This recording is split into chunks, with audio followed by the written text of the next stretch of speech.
will be in touch. Hello, citizens. The New Republic wishes to inform you that Capstone Episode 1 will be releasing Friday at 1 p.m. Pacific Standard Time. You are required to watch. You are compelled to watch.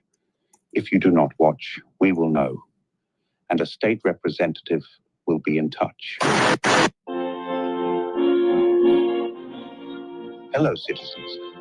The New Republic wishes to inform you that Capstone Episode 1 will be releasing Friday at 1 p.m. Pacific Standard Time. You are required to watch. You are compelled to watch. If you do not watch, we will know, and a state representative will be in touch. Sounds really good. Hello, citizens.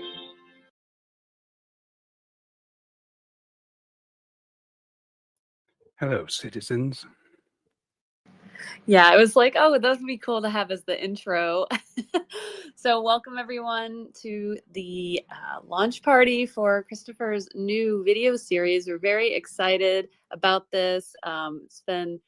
He's been working on it so hard for so long, and it's just really been a passion project for him. And being able to kind of watch him do it along the way, I was like, we have to do a space to talk about it so he can share, what's involved and what he's doing, the creative process, which I always love digging into with him because it's so good. It's so valuable to learn from, and he's very matter of fact about how he does things, which is great. And we have the episode dropping right now on various social media. So we're going to be sharing those links. Just take a few minutes to kind of get all that worked out here and posted. Thanks, Rich, for joining us up here. I see Gunky down there and Nick. Good to see you. We'd love to have you come up here and chat with us if you're interested. And we can talk about the video series. So episode 1 is launching today, and they'll be coming out sequentially. I think there's 5 episodes. And yeah, Christopher gave me the correct wording to use here. Let me make sure I am professional about that. So this is an alternate history analog horror series titled Capstone, and it's created in collaboration with Asteria Films and Galaxy Video. And we met Nick, who is down there listening, the other day, who is part of all this, and it's really exciting what they're doing over there at Asteria Films, and just really innovative stuff with AI and traditional animation and all this. It was just, my mind was blown the entire time. So we have Christopher. I don't know if you are ready. I'm happy to start sharing some links if you would like to properly introduce the series and anything that I'm completely leaving out. No, you nailed it. It's a alternate history analog horror. The formats change from episode to episode. Some of them are kind of look like live action, and there's voice acting and actual motion going on there that I recorded myself with my own voice. And some of them are hand animated. Some of it is AI. Some of it is not AI.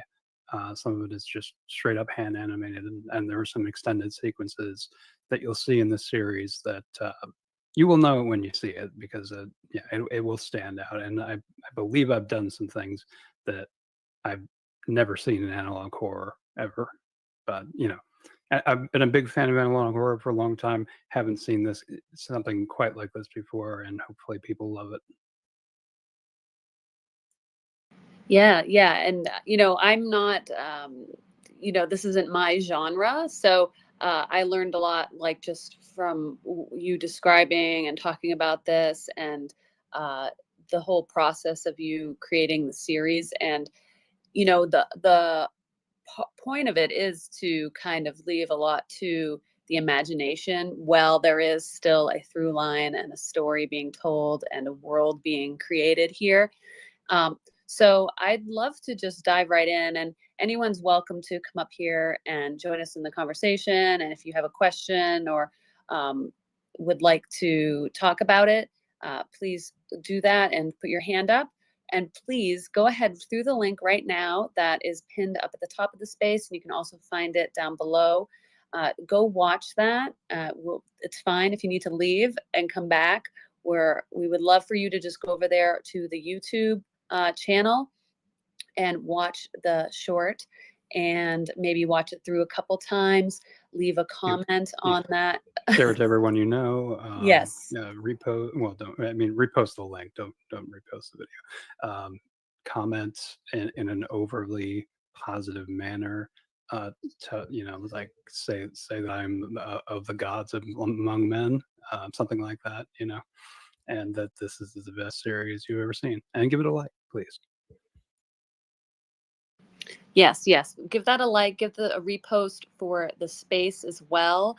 Leave your comments down below the space so we can get some more people to see this and get a chance to watch the video as it premieres, because we're trying to build a little bit of a hype and excitement about this, because it is going to be a series that kind of comes out one at a time. And yeah, Christopher, it's 5 episodes. Do I have that right? Yep, that's right. And they are already done, ready to go.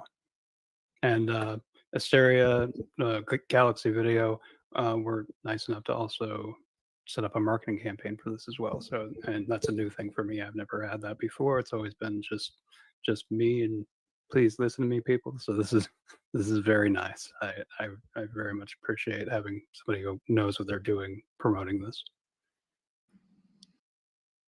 Yeah, just having a little bit of extra support to know that you're going in the right direction. So many of us that are just kind of creators dabbling and tinkering around with AI, or even just creating content, video content or whatever on social media, we're kind of navigating the void and trying to see, like, where do we fit in? How do we reach the right people? And anytime there's any kind of support from, something overwhelmingly amazing like a film studio backing content like this, but then also just a network and something to encourage that. And I don't know how to really word it, but it means a lot to someone that just makes something. And normally a story like this, yes, Christopher probably maybe would come up with something similar to this on his own, but it probably wouldn't have been what it is now. And so it really is a collaboration. And so we're going to get into talking about all of that, because I'm super curious. I know a little bit, but what I know, I want to know more. And I know the people here who are, close friends of us will be curious as well. So thank you to everyone who's reposted and shared. And I hope you've gone and watched that on YouTube. And you can also repost that. I believe YouTube has like a feature for that. I don't know. They have a share thing. So when you watch it, it's right next to the like button. And all those, and right next to the subscribe button, which you should also click. Oh yeah, that's a great point. So I use X is my favorite social media platform, but I'm also YouTube. I love YouTube. And one of the tricks over there is when you do subscribe to a channel to turn on those notifications, so that you do get those as they kind of drip out. We'll of course be posting and sharing about that as that happens, but you're not always going to see our posts, and that's the reality of things. So it's good to just have those other notifications come out for that. And you can always go to Christopher's website. We have all the links there as well to find everything you need. All right, so let's get into the making of this. So far as Christopher, the concept, the idea of this, how long have you been thinking about this? Maybe not like the fully formed idea that we have today, but just the inklings of this world that you're kind of building. At least 8 months before I even got in contact with Nick and the rest of the team from Asteria, Soma also. Before I even heard about it, I had this kind of inkling of an idea about a lighthouse and things that may or may not be lurking underneath So I had that idea, and I was going to do something with it, but certainly nowhere near as elaborate as what's in the final product. It would have been something where I put out like a feeler type animation, very short thing, very unpolished, to see if anybody's kind of interested in the concept, and would have gone from there, which probably meant it would have just stopped there generally. Like if I don't get a good reaction, I can't be spending a lot of time on it. But so this allowed me to actually uh, get really deep into the story, add in hidden elements and hidden lore, connected to a bigger universe. Yeah, so all that stuff was made possible by their help. Yeah, that's very cool. The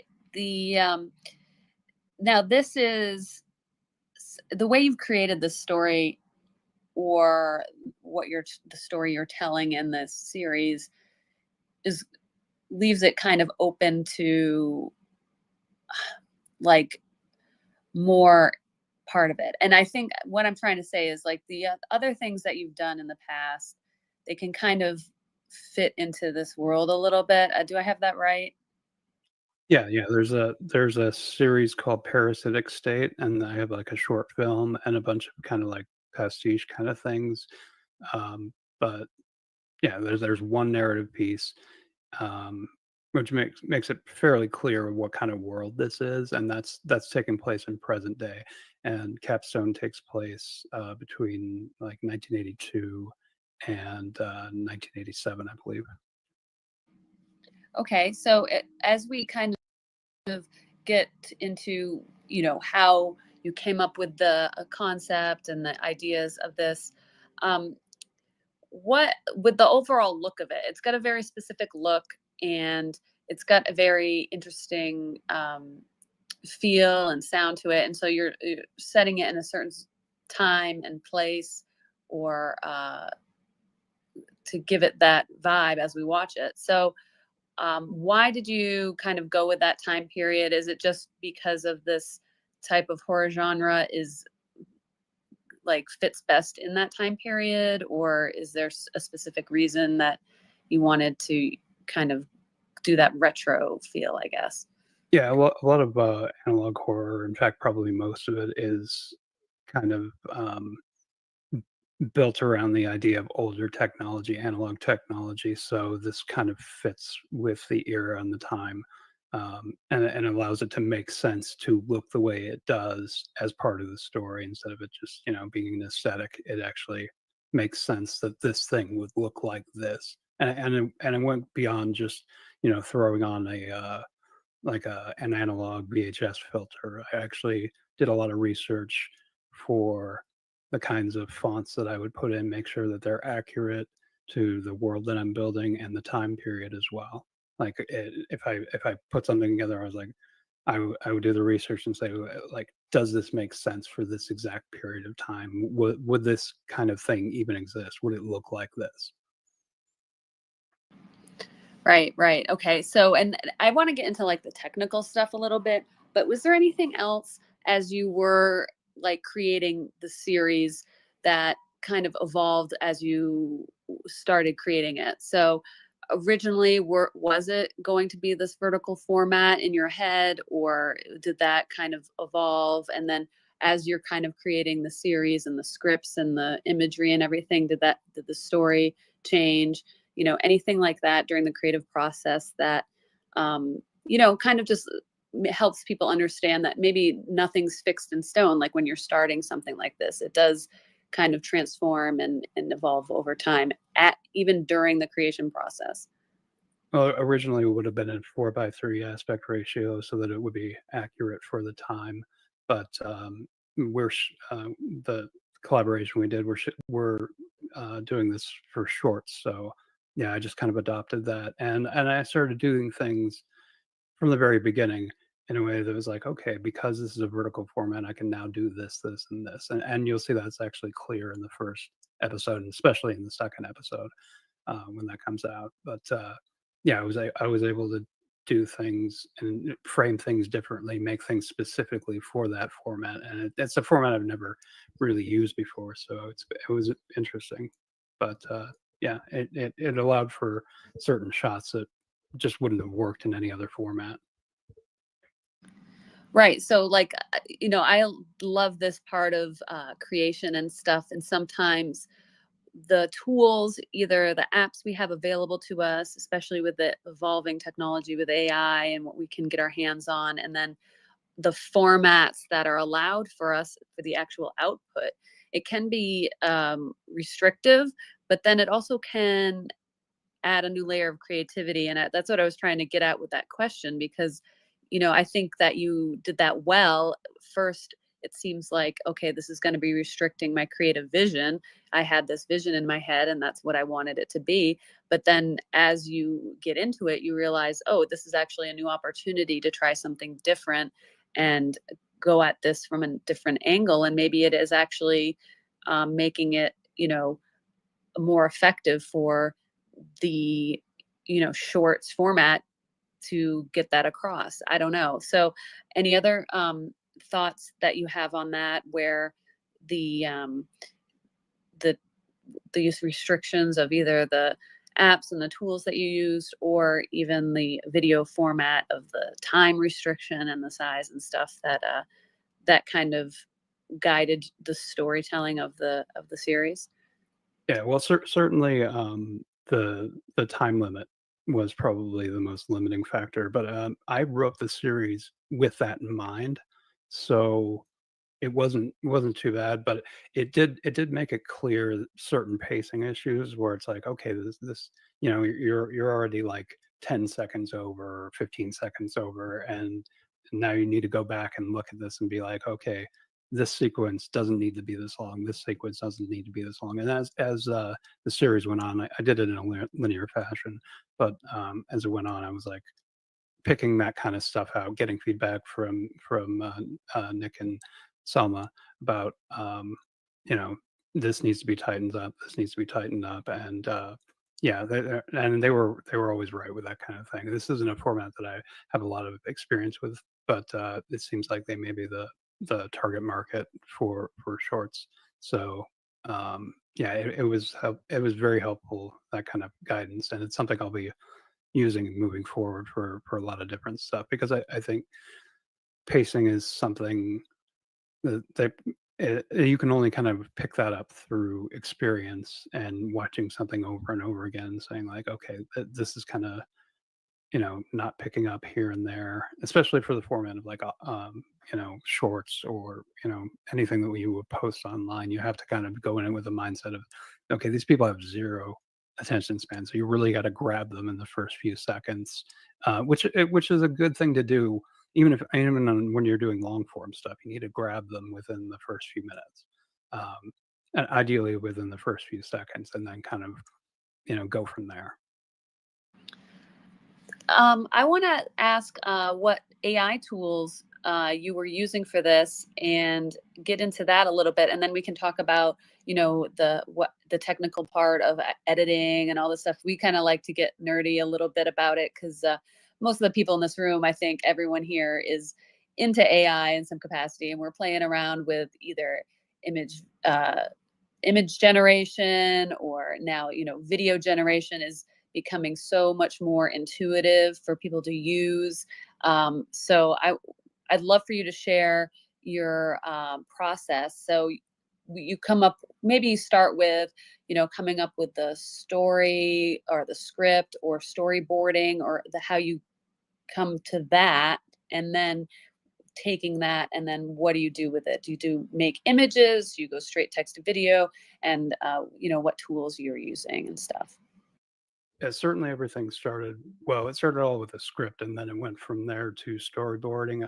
Everything that you see is storyboarded out very precisely, and there were certainly some changes in there as you kind of visualize it. You're like, oh, I can add this. I should take this out, that kind of thing. And then from there, I had a very specific idea in mind for every frame, everything that I was going to animate, and so I brought that into Midjourney, created the images, and I used Kling, which was 1.6, which was the best at the time, I think. And what was nice about it, I have this like uh, black and red duotone aesthetic that a lot of other video, image to video platforms, like they certainly can't handle stylized work, and they can't, or imagery, and they can't handle stuff that's dark. But Kling was able to handle it perfectly fine. And like a lot of the shots are like first try or third try or something like that. And the motion was great. So yeah, and I was able to take those and bring them into an editing program, and put those filters on to make it look like it's older than it is, but the motion is still there. It's still believable. And as far as other programs I use, almost all the sound effects. I think there's only two that are ones that I got as part of a pack. All the other ones are created custom from 11 Labs. As part of a soundscape, I have like a custom prompt that I did for the sounds of the entire show. They were all meant to be very industrial, very machine-like. Like lo-fi when it comes to the computer sounds, that kind of thing. And yeah, I spent a ton of time making every single sound effect for the entire show.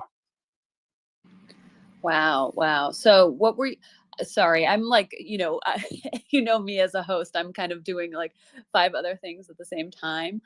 So I'm sorry if I was listening, don't worry. But I did miss, what were you using to make those sound effects? 11 Labs, they have a sound effect creator, and you can do a lot with it. You can prompt it in damn near any way you can think of, and it'll give you something pretty good. I obviously had to dial it in, but you just, it's like Midjourney. You just type in what you want, and then you kind of refine from there. You can set it up so that it's like you can set the length of the sound effect that you're looking for. Sometimes I'll go wide. I'll go like 10 seconds, and then I'll clip in what I want. Do some adjustments, add reverb or something in Audacity, which I'm still learning, by the way. It's like something I've had help with ChatGPT, like, how do I do this? How do I do that? How do I get it to sound like that? And it's actually gives you all the steps that you need. So I'm learning that as I'm putting it together. It's very helpful. Like if I were to do the same thing like 10 years ago or something like that, it would have been YouTube tutorial after YouTube tutorial would have taken like 10 times as long, just because you need that one nugget of information, and you're going to get it across like 5 or 6 tutorials. Yeah, and so this is such an interesting thing because, with AI and all the apps and tools and companies launching and everything that's like kind of at our fingertips now, and it's changing and evolving, like not just week to week, but like daily. A lot of us are on X and we're watching the feed roll by and stuff. You can't even keep up with it. And so learning this stuff is a feat in itself, discovering everything, and then, okay, figuring out like, okay, what is this best for? What can I use this for? Now, how do I do it? All these things. But we can also use AI to help discover the best ways to use these things. So not just new tools that are coming out or new features and new things, but also established tools. So I think that kind of leads us to what you're using to put all this together. And how are you doing that? Is it you're generating the videos from your images and all that, and then you're putting this together? So do you want to talk a little bit about that process? Yeah, I try to go about it as efficiently as possible. I already have storyboarded everything out, and then I make all the images for an episode all at the same time. Part of that is helpful because it makes sure that you're not putting together a bunch of images that are maybe not stylistically aligned.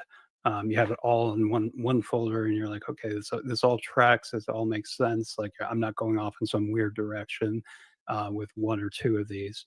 So that's very helpful. And once I have all those images, anything that I need to animate with Kling or whatever, I do that all at the same time also. And then I get that all together, and then put all the sound effects together. Which I usually do is I go overboard. I go like, I'll get like, I don't know, like two or three times as many as I need, because I'm like, oh, maybe this one will work better, or maybe this one will work better, and I put little notes in the file names and say this is the best one, and then it turns out to not be the best one. But a lot of that is kind of dictated at the time when you actually get into editing, and you got everything you need, and you're like, okay, this one doesn't work. I need to swap out this sound effect or this imagery or whatever. Like it's an evolving process. Right. And then, so as you're putting this together, I know you did other things too. You did some other animation stuff that wasn't using AI. Am I remembering that correctly? Maybe not for episode 1, but in some of the future episodes. So just keep in mind, people, anyone who's jumped in here, make sure you watch episode 1. We have the link pinned above to go watch that on YouTube. So we give you full permission to click on that link, go check it out, leave a comment, follow the channel. Give it a like, all that stuff. Share it out in a text message to your friends and family. All this stuff that you can do to help boost the creator vision that is here. Like, this is the AI to creator to entertainment pipeline that's happening, and it's happening in real time. We're watching it, so it's very exciting. So you can be a part of it to help build that up and make it more opportunities show up for all of us. So yeah, that's a good point. Yeah. Like if this sort of thing does work out, I imagine, especially like financially, like visibility wise, I imagine there will be more opportunities for other people in the AI space. Yeah, absolutely. That's the only way that it could go, right? If you see something like this become successful, it's not even just great for Asteria and Galaxy, but also for other companies that are maybe having the same vision. And I don't necessarily look at something like that as competition, because there's an unlimited supply of people who can create and market and all this stuff. With the way social media is built, like the infrastructure that exists for all of us, it's like infinite in my mind. Maybe it's not, but to me it seems that way. So the more that people respond to this and see this stuff, the more those companies can see that, oh, this is worth the effort. This is the future of entertainment, and taking things in a new direction in an independent creator economy that I still don't see as there being a limit to at this point. And we've been talking about it for over 10 years, and it still seems to be growing and getting bigger. So that make sure you're doing that as just, even if it's not your genre, right? You can still see how that could be beneficial to just us that enjoy social media and see the future here. So with that, I completely sidetracked myself. So if anyone just happens to be playing a regular old bingo, I derailed myself. I don't think it was. Was it derail yourself, or was it just get derailed? Just loses train of thought is my bingo card square when I do spaces. Yeah. That definitely counts. Yes, absolutely. But we were talking about the editing process, I think. So do you happen to know where I left off on that? You were talking about the the fact that it's not all AI, and it really isn't. I would say the vast majority of the animations that you see are not AI. They're using AI clips, but there's a lot of everything that you do. You still have to edit it out.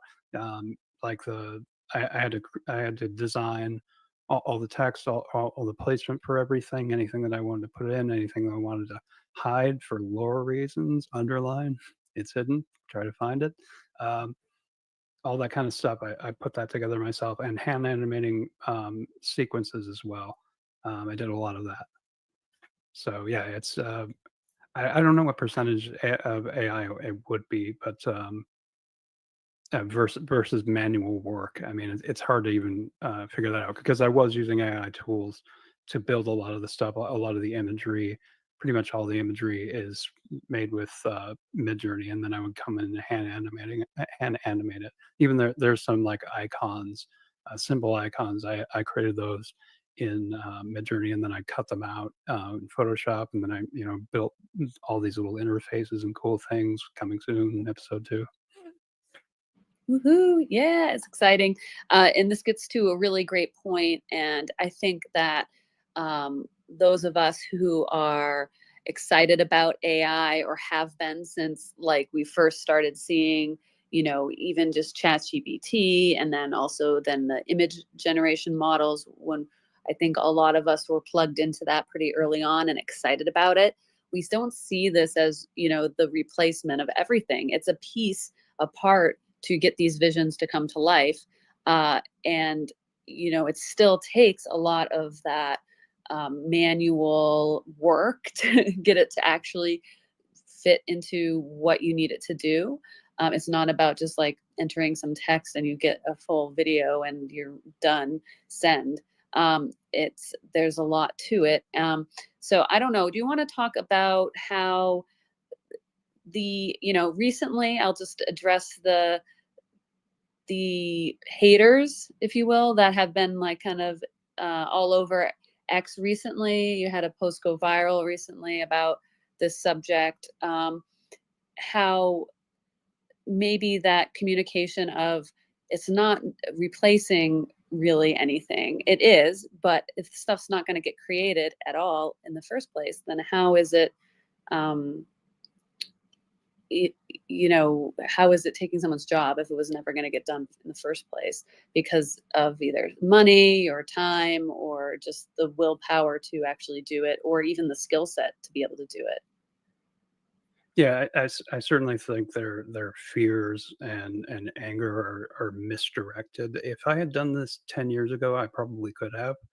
Um, it would have just taken a lot longer. It would have been a lot of like a big manual process, but it wouldn't have involved other people anyway. It would have been just me doing it with like stock video instead of custom made AI imagery that I then animated. It would have been more generic and probably not as good, but it absolutely still could have existed. And at no point during that process would I have been able to hire anyone, even if I wanted to. Like I never had the funds to do it.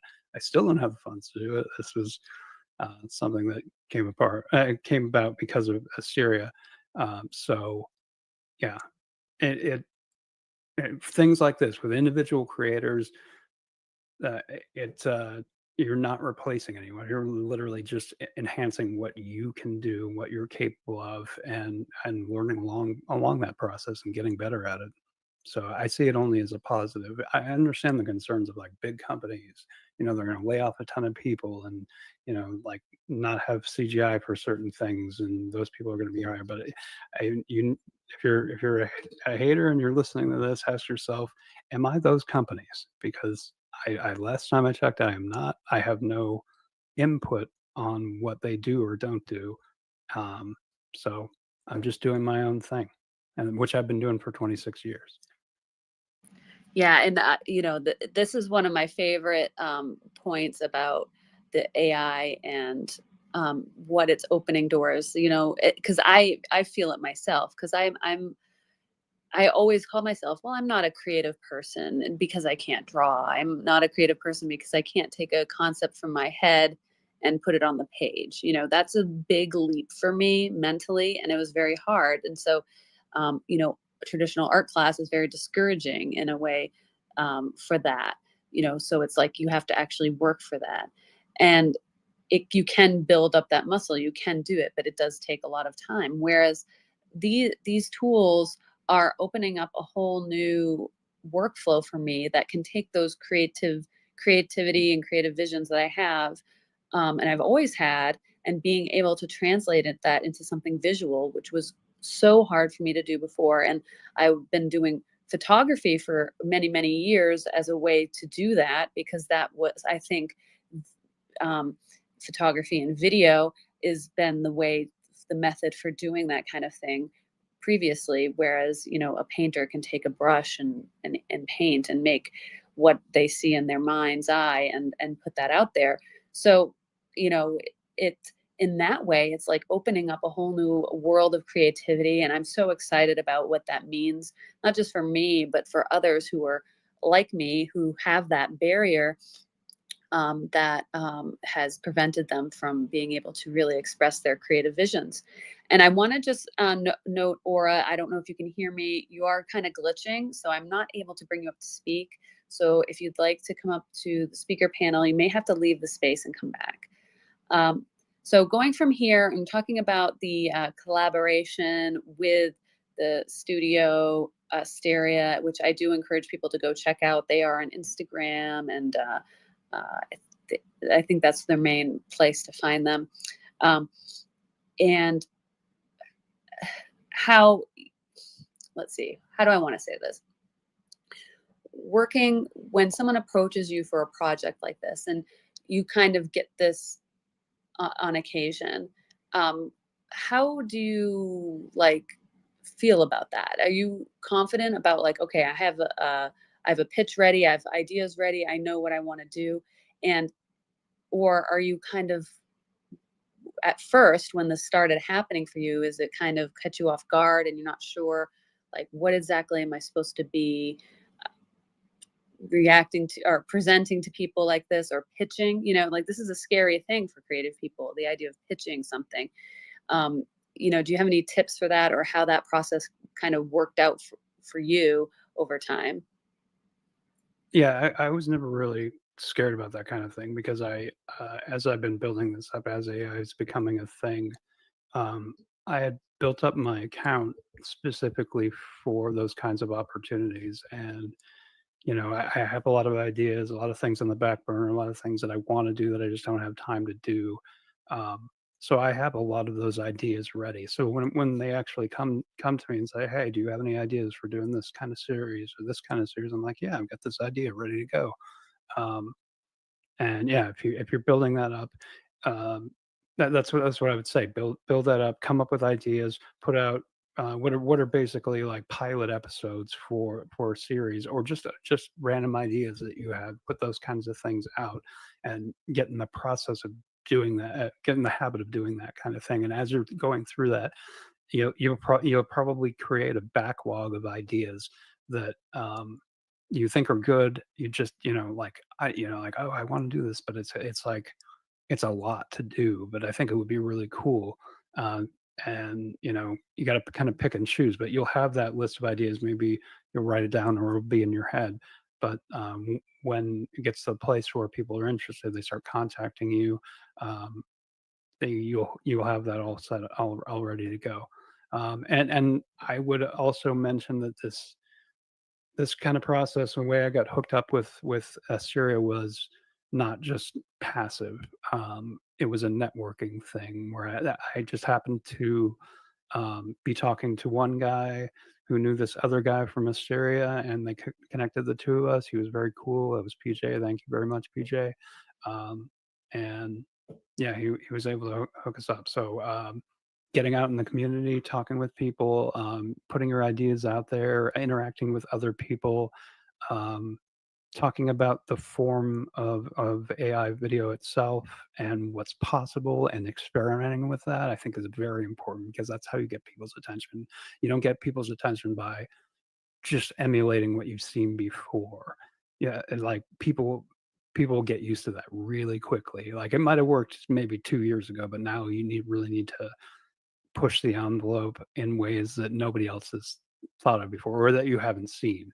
And get, just keep experimenting. That's what I would say. That's where most of the visibility for me has come from. It's just like, oh, nobody tried this before. Nobody tried this before. And like, yeah. And I think AI is great for that. Like, you can just slam ideas together and just see what happens. And it's always exciting for me. Like, even if it doesn't work, maybe it doesn't work in an interesting way. Yeah, you're so good at explaining this kind of stuff, and this is why I really enjoy interviewing you. And because the idea that a lot of these newly creative people, or people who are untapping their untapped creativity, like myself, that can use these AI tools to create these visions. Now it's a whole new problem for a new upcoming artist. Is what is your lane? What is it that you actually want to create, and filtering out that noise of what people are telling you that they like versus what you like, because when you're starting out, it can often seem like nobody gets you or understands what you're doing. And especially on social media, because it's really important that you find the audience that will respond to what your vision is, not creating your vision for other people. I think that's really important to do in the very beginning, because that is where you can start really building on what you like, your style, your vision for things, and just keep doing more and more and more. And then eventually from that, you'll start to see a pattern, and you'll start to see your style develop, right, over time. And that is really the only way to do it. And if you do start creating for other people in that way, now your vision, your style gets completely diluted, and you do end up becoming probably a creator. Who cares if you get 1 million views and everyone loves what you're doing and you're getting hired left and right? You're going to hate every second of it.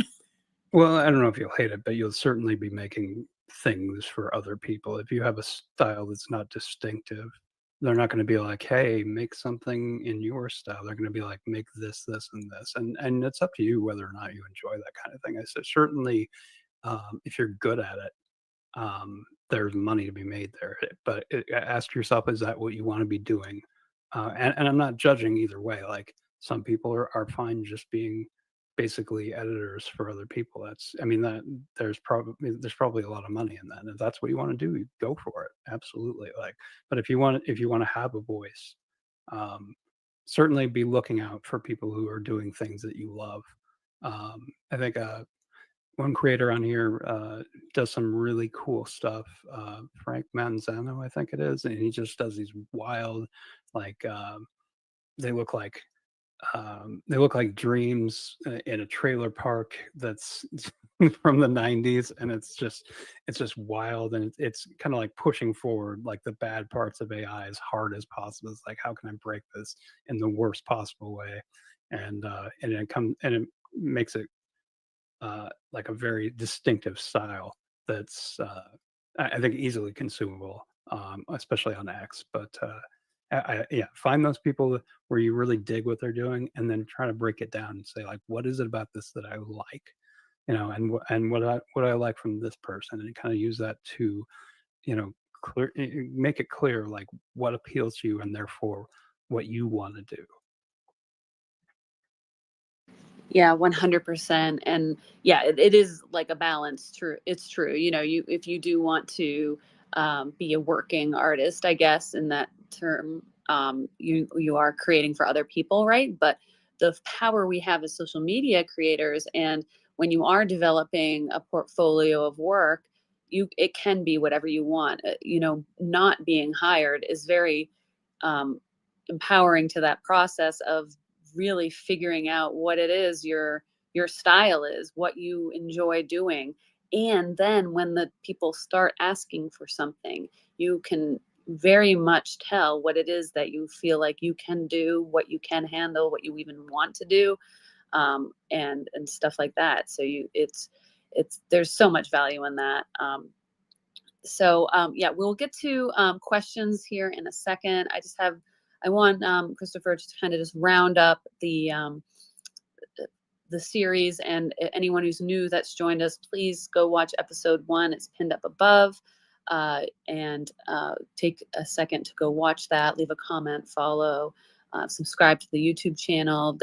The studio that's been involved with this project, collaborating with Christopher on it. And we've talked about how, in this conversation, how much of a part of the process having a good collaborator is. And, we hosted this in the community because I think it's really, really important information for people to know. So check it out, and come back. You can request the mic and throw a hand up, and we'll get to your questions if you have any about it. So finally, we'll round out like how the overall process of this, final insights on this. I mean, we're dropping episode 1. We don't know what the public will think, what the response will be. I think it's brilliant. I think a lot of people who have also said that it's brilliant, that have seen all of it. but what have you learned from this whole experience? And like, then also, what are you hopeful for where this goes? Probably more than anything, there is a lot of value in if you're making a series, and there's a ton of value in making it all at once, like doing an entire season all at once, because you could get to the end of the process and be like, okay, this part really doesn't work, and like the two connecting together don't really work. And if you're doing this the way that I usually do a lot of my stuff, which is as soon as it's out, as soon as it's done, I put it out. And that has value too, I think, because you can put out feelers, see if anybody's even interested in this concept, this idea. But the other side of that is doing everything at once, so where it's like you can get things uh, you can get things fairly far, and then say like, okay, I did this one thing in this final episode, and I'm like, I want to actually tie this back, and this actually happened in this season, by the way. I want to tie this back to something I did in this episode, like visually or part of the lore or something like that. I don't want them to be too disparate. I don't want it to look like it's random or be random. I want it to all be kind of together, telling the same story and calling back and calling forward. So this gives you the opportunity to do that. Whereas if you put something out and it's just there, that's it. Like, I mean, you could just delete it and redo it, but that's going to weird people out, right? Like, I'm gonna be like, isn't there like a different version of this? And I have seen that on YouTube, by the way. But yeah, it's kind of tripping over yourself in a way. So I think if you really care about a series and you have the time to do this kind of thing, if you have the patience to do this kind of thing, I highly recommend it. And you can do it in a very short format. So we did these as a shorts, so it's not like you're um, spending like a massive amount of time. You can do it bit by bit, and I think it takes a certain kind of person to be able to do that. And I'm still getting used to it myself, because I'm like, I put it together. I'm like, this is really cool. I want to put it out, but sometimes it's better to wait and give it time to breathe and look at it from like another angle and say like, is there a way that I can make this better? And you just don't have that opportunity if you're doing it one at a time, just putting them out. Yeah, so that is interesting. Doing the full series before releasing anything, that is a strategy. I think most television series, they do that. I probably, excluding like soap operas, I think they kind of crank those out so fast that they only have a few episodes ahead of time. I don't know. That makes sense. That makes sense. That tracks. Right. So yeah, like which do you want to be? And that's something that you can think about. I mean, there's value in both of those things, but understanding that, are you going to be that on the fly soap opera style, creating a series that way, or that evolves almost in the moment, or something that, even something like, I think of like South Park. They are very much on the current events, that maybe I think they only create a few episodes out at a time. So you can see that it's not like, oh, it's just cheesy soap opera. There's a way to do it that is also like, obviously you can appreciate a show like South Park and see how they do that very well.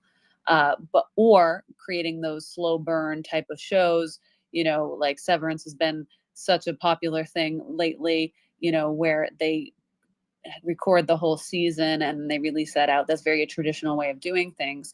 So there is a way to fully flesh out the idea and the story, and make changes if you need to along the go. I'm sure it's harder with a larger budget to do that. So it's like kind of counterintuitive. Us creators, we have the flexibility to make those changes at any time, especially with these tools being so affordable. All right, so we're going to have opportunity for anyone if they'd like to ask Christopher a question, if they had a chance to watch the episode 1. And yeah, he's mentioned a few times that there is a lot of hidden imagery, and maybe not hidden, but you might have to watch it a few times, right? Some of it is literally hidden throughout the series. I'm not going to say which episodes, but you're going to have to look for it. Yeah, so there's lots of little Easter eggs and hidden ones that you have to dig for and watch it multiple times. And it's very cool. So Gunky, I saw your hand up earlier. I don't know if you want to ask a question or have something you want to comment about the series or anything that we've been talking about today. Yeah, I'm itching for the next bit. So yeah, I've got a couple of questions. So one is, I just happen to live just down the road from the most capstone-y capstones on the entire planet. So I'm wondering why you chose Capstone as a name. Is it relevant to the story? Will it become a Yes. studio? Or right. Okay. Yes, there is a reason why it's called Capstone, and I will not say what the reason is. Has it got a Stonehenge in it? It's an interesting idea. Yeah, the other question is, what's the plan for the rollout? It's all coming out tonight, or weekly, or I believe it's weekly, although that may change. That's because they're doing a marketing campaign for it. They're in control of the upload schedule. I believe it's going to be every week at the same time, but they may switch up the times if they've got like somebody who knows way more about social media than I do, so they may switch, like what they do with network TV, like they'll switch up the times that things are released, just so that they get the maximum amount of reach. They may be playing around with that to try to get something optimal. So I don't know what that is. I'll know more soon, but I believe it's going to be weekly. But yeah, it's going to be an evolving thing. So that stresses the importance of going to all the social media channels and making sure you are, not just following these channels, because this is what's really interesting about this. This isn't going out on the studio's main page. It's not going out on Christopher's page or whatever. They created individual social media accounts just for this series. So it's very important that you go to each of the channels and follow, subscribe to the YouTube channel, for example, and turn on those notifications, add them to favorites. There's lots of little tricks that you can do, whichever platform you're on, and make sure you have those turned on so you don't miss it. Because we're not entirely sure when episode 2 will come out. We're assuming next week, but you want to be ready for that. And if you do miss our messages, we want to make sure that you do get that notification and can watch it right away and help boost the profile of the series, which I think is really interesting format, because it's not just like, oh, you have to watch it today. I do think that it actually is an interesting approach to not have it posted on X, because X is kind of like a flash in the pan, boom, posted, it's gone. Maybe you get 2 days if you're lucky out of something. I mean, who even remembers the morning routine guy? Like, I've already forgotten. What the hell is that? I don't know what that means. So, these other platforms, particularly YouTube, it could have more of an evergreen appeal and kind of resurface over time as people discover it and it gets shared more. So, we want to absolutely give it a little bit of hype to encourage its growth right from the start. But this is also something that, a few weeks pass, months pass, and you're talking to somebody about it, you can share it and it can still live on and be relevant, I think. I don't think there's a time limit on it. Even with the AI that you use in some of it, and the technology and everything like that, the way it's done, I don't think it will feel dated. Yeah. I mean, certainly it's emulating an older style, so I don't know. I mean, it's already dated, right? coming right out of the gate, it's purposely dated. But yeah, I couldn't. I could see it aging very well, just because it's highly stylized and it's supposed to look old anyway. So, and I would be very surprised if people like a couple of years from now, they're like, oh yeah, that's obviously created with this AI tool or something like that. I think it's gotten to the point where it's damn near impossible to tell, and I don't know if you could certainly like a year or two ago, you can be like, oh yeah, this was made with Runway V2 or whatever. But I don't think that's the case anymore, especially like with the stuff I've done.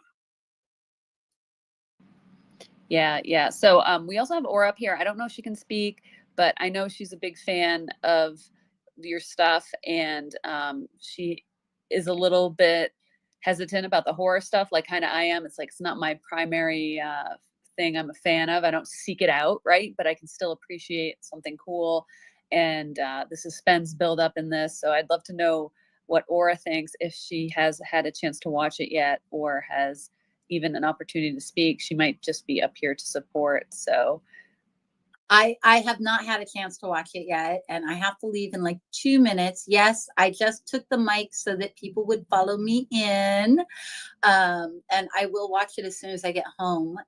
But Christopher, yeah, you're super, super talented. Yes, I normally avoid horror, but I also read Stephen King's stuff, even though it scared the crap out of me because he's an amazing writer. I will watch your videos, even though it might scare me or creep me out, because you're an amazing artist.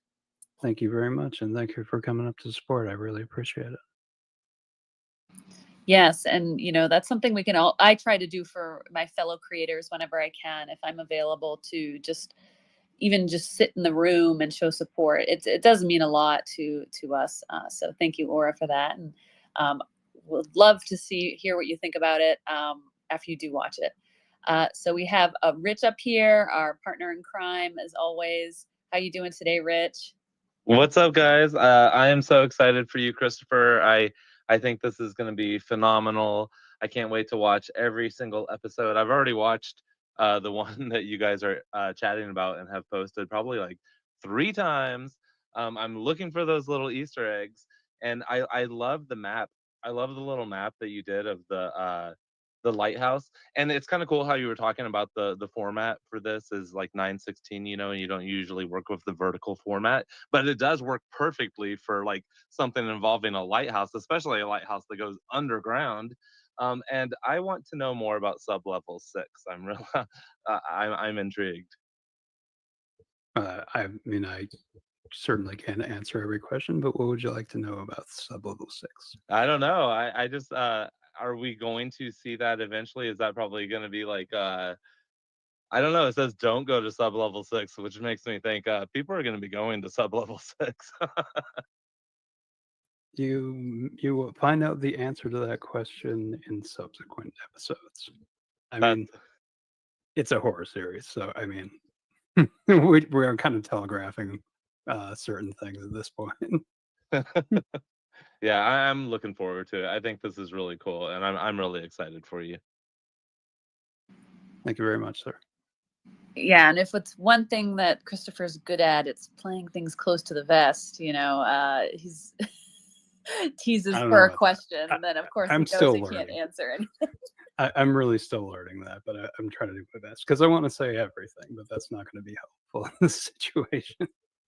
Yeah, I think after everything comes out, we'll definitely do another space so that we can do like the kind of deep analysis of it and get some people's takes on things, and have a full discussion on it as after all the episodes come out, because I think that will be really fun to hear different people's interpretations, because it's always so different, because this stuff that is a little bit nuanced or open-ended or not just served to you on a little platter, all the answers. Now it's filtered through our own brains and our life experiences and what it brings to mind for us. And it's going to be different for most people. So that's probably a real fun part for you, Christopher, when you do put out some of the stuff that's a little bit more vague or out there, what you get back. Is that kind of interesting to hear? Oh yeah, absolutely. I'm excited to hear theories, people that are smarter than me making connections that I didn't make, and then I can just kind of scoop that up and be like, oh, that's a better idea. That's possible season 2 material. That's funny. Great ideas. Yeah, just mine for ideas from other people. Very cool. All right, we'll go to Gunky and then we'll go to Rich again. talking metaphors a lot, but you're at the table at the casino. You started with 1,000 chips.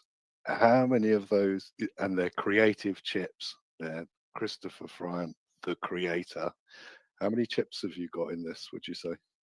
You have no idea how relevant this question is. Kate knows.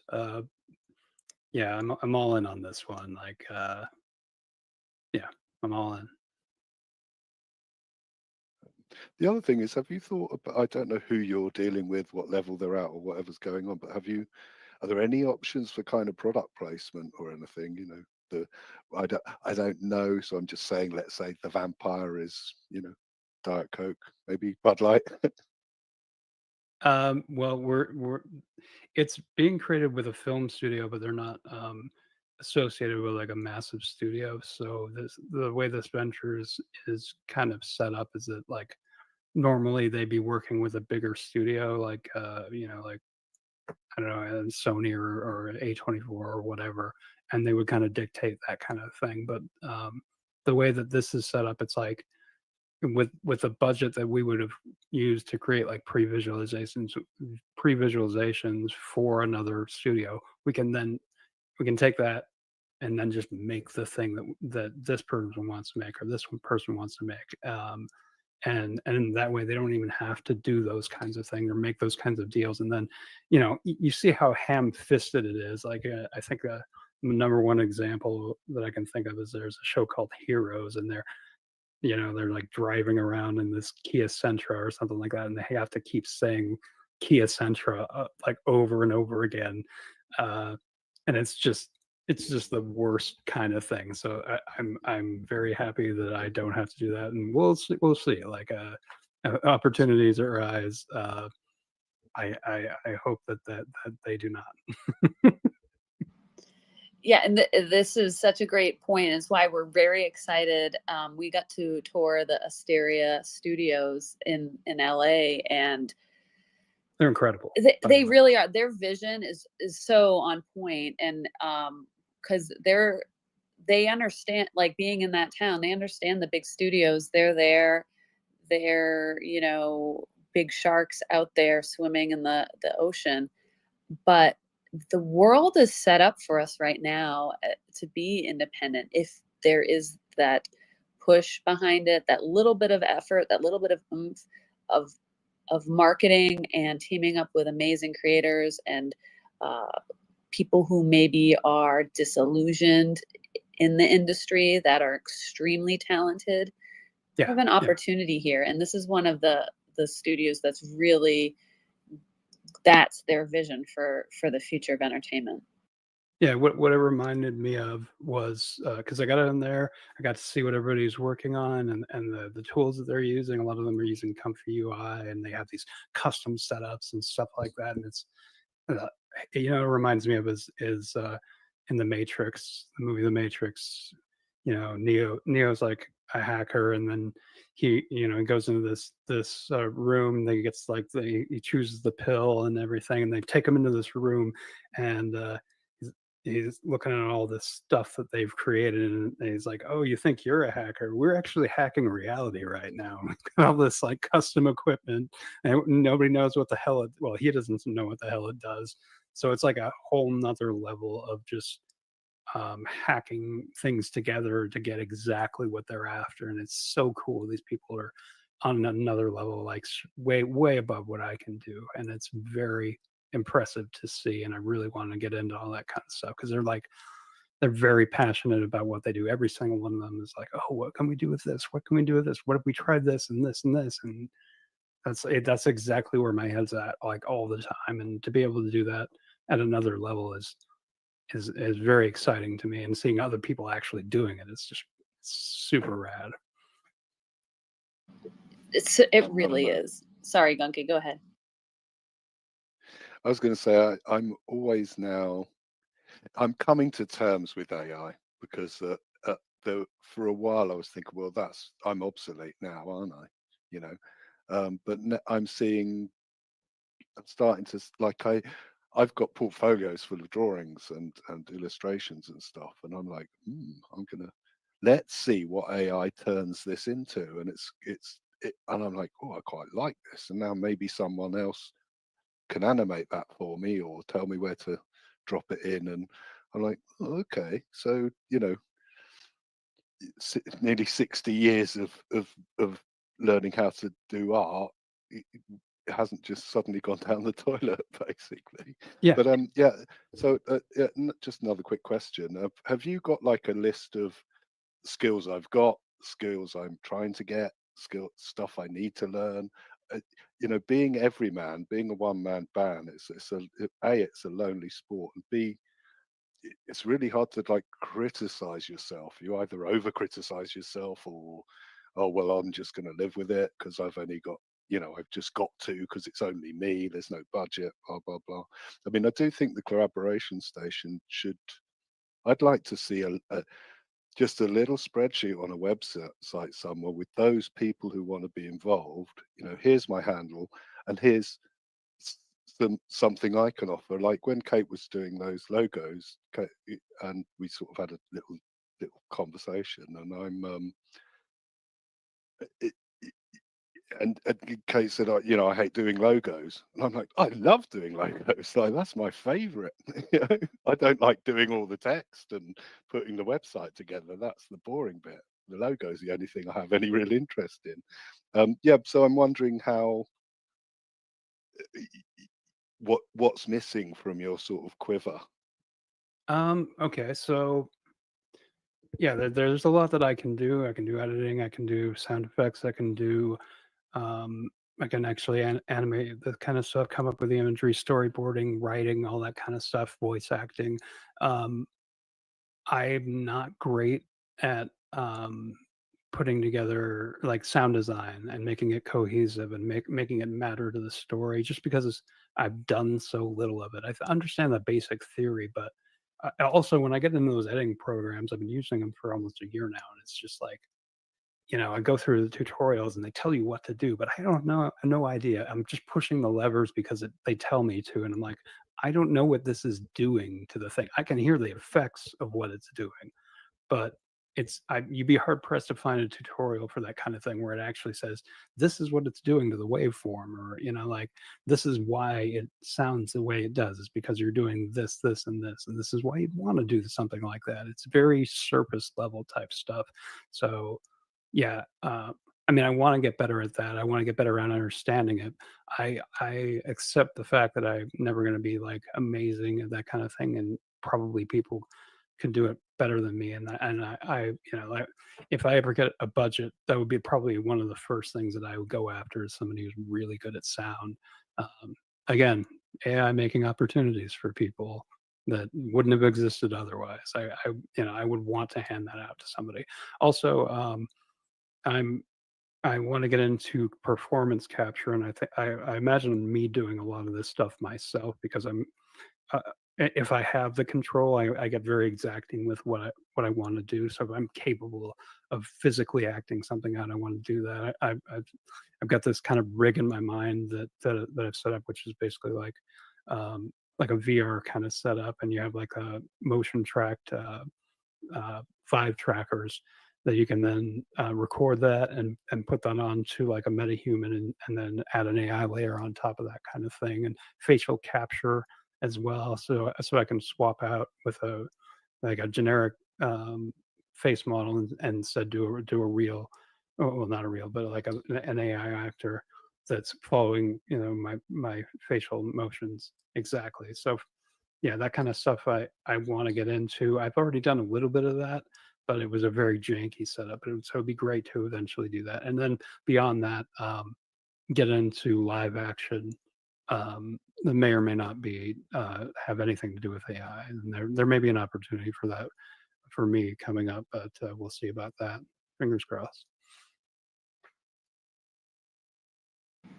Yes, and That the, was, the collaboration part of things, like I agree with you, Gunky. There's a lot that we could do to kind of bolster that idea, and help connect people that are maybe looking for something that they have a need for, or have a service that they can provide to someone if they're looking for it. So it's tough, because that's what the spaces I think is effective way to do that. You know, we missed a couple this week, but we're going to be back on track for our regular spaces. So you can join us on Sunday, and, you know, just people continuing to get up and talk about what they're doing and what's going on. I think that's like the most natural way for these connections. And oh, we lost Rich, but he's, you know, I'm sure he had a great question, but we will be wrapping up here in a second.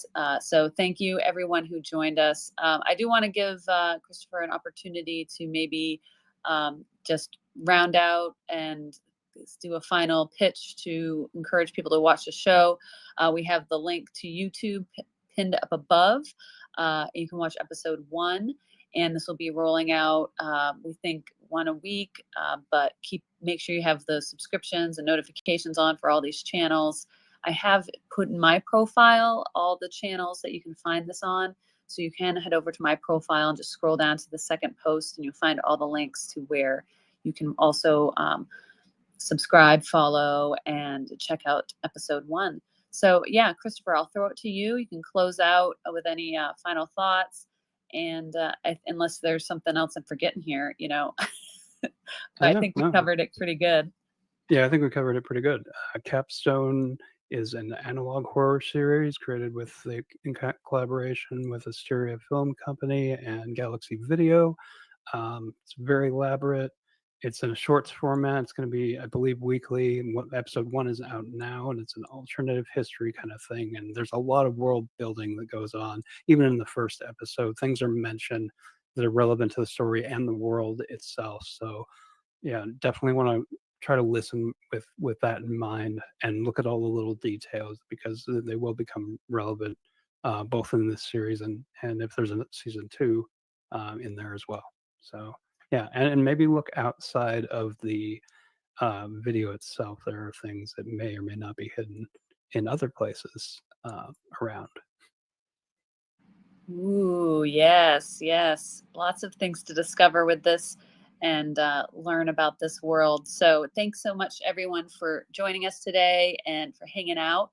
Again, you can watch the episode 1 of Capstone through the link above. That'll take you to YouTube Shorts. Unfortunately, this is not being put on X, but I think I am almost sold on that being a good decision. I mean, of course, we want to get it out to as many people as possible, and you know, your biggest audience is here on X. But I think for the series, for people to catch each episode of the series, I think this is probably the best formats for it, is being on YouTube. You can also find it on Instagram and on TikTok, because it'll be presented in a way where you can just go to that those pages, those profiles, and see each episode, follow along, and you know, get in the comments there with your thoughts, what the important little elements are, or the little Easter eggs that you're finding, or where you think it's going to be going next. So make sure you add those in the comments. Thank you, Christopher, for the time to do this. It's always appreciated. I learn so much every time we have one of these conversations. So it's really always just self-serving for me, but then also you get the benefit of hopefully reaching more people as well. And thanks to everyone who joined us up on stage, and those who listen below. You can listen to the replay. This will also be featured as a bonus episode in the Collaboration Station podcast, which you can find on Spotify and on Apple Podcasts. So if you're not following that, you can by just searching for Collaboration Station on those 2 platforms, and then you can re-listen to the spaces that we do hold in the community here. And if you're not a member of the community, please request to join so you get those notifications when we do have a space outside of our regular scheduled times. This way you can pop in and join us and support content creators on X. So I think that's it. Thank you so much to everybody again. And, you know, make sure you're reaching out to Christopher with your thoughts and ideas, and sharing out the posts that we are sharing on X, so we can get some more eyeballs on that and help build a sustainable creator economy, not just on X, but elsewhere, you know. So this is all part of it, and will only lead to better things, and more opportunities for all of us. All right. Thank you, everybody. Have a great day. Thank you. Bye, everybody.